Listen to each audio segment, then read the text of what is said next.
Pemirsa apa kabar? Anda tengah mengikuti Warta Berita PTS tanggal 16 Mei bersama saya Santina. Inggris mulai terapkan eksperimen libur 3 hari dalam seminggu pada tahun lalu. Hasilnya menunjukkan baik perusahaan maupun karyawan mendapatkan manfaat yang besar. Mungkinkah Taiwan yang memiliki jam kerja rata-rata tahunan tertinggi keempat di dunia untuk menerapkan hal yang sama? Sementara itu, petisi libur mingguan 3 hari pada platform daring kebijakan umum telah mencapai ambang batas. Karyawan yang bekerja dari jam 9 hingga 5 sore adalah rutinitas sehari-hari di Taiwan. Total rata-rata jam kerja tahunan Taiwan tahun 2021 mencapai 2.000 jam, tertinggi keempat di dunia. Ada warga yang meluncurkan petisi di platform online kebijakan umum agar Taiwan menjadi negara pertama di Asia yang menerapkan libur mingguan 3 hari. 包括军公教，不是只有劳工，还有包括教育部。 因为学生的学习也是一样，它是牵动的层面比较多，所以我们大概这个部分有请国发会就这个提案的这个部分的话，哪个部会来做中整。 Sebanyak 5.736 orang bergabung dalam petisi. Kementerian dan komite terkait harus menjawab pertanyaan terkait sebelum 26 Juni.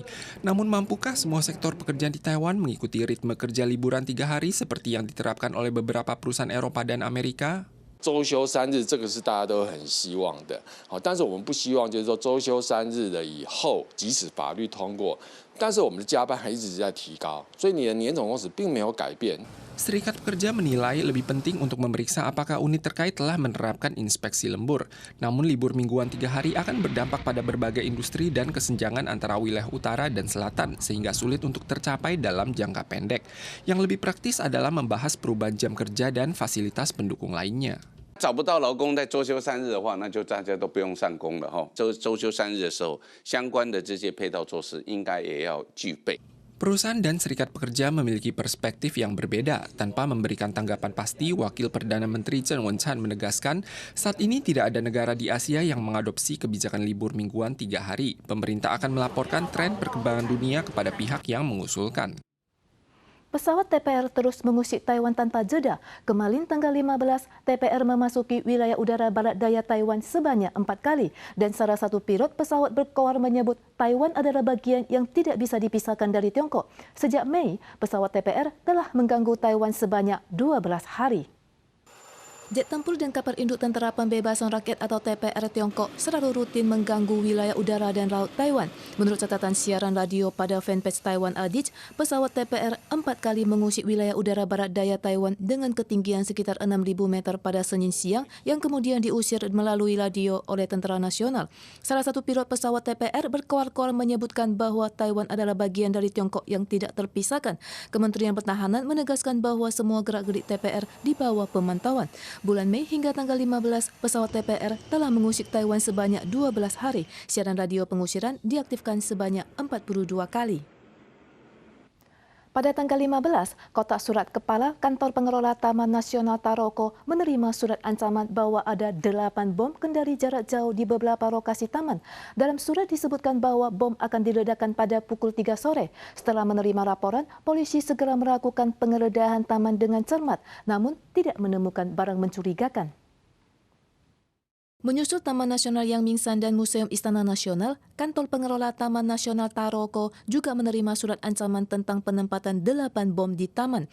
Polisi segera melakukan pemeriksaan di setiap sudut taman, namun tidak menemukan barang mencurigakan.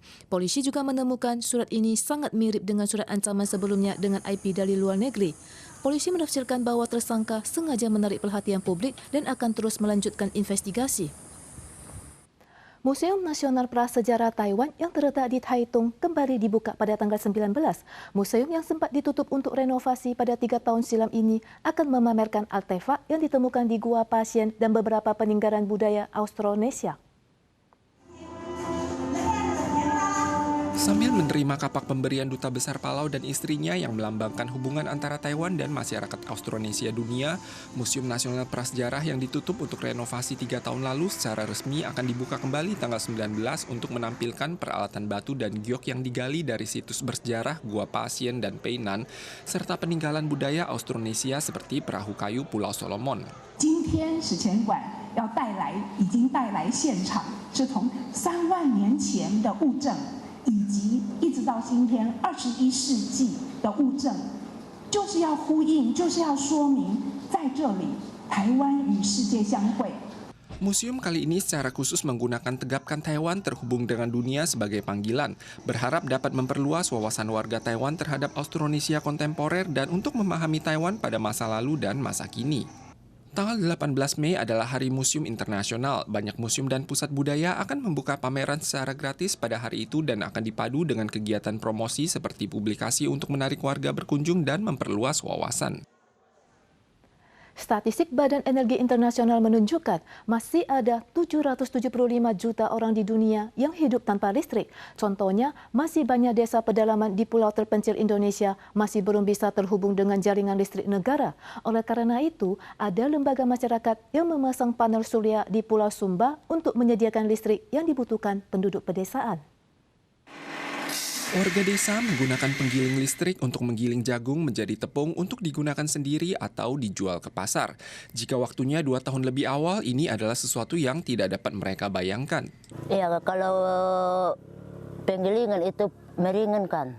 Indonesia memiliki lebih dari 17.000 pulau dan merupakan negara kepulauan terbesar di dunia. Pulau Sumba yang terletak di sebelah timur memiliki luas 11.000 km persegi.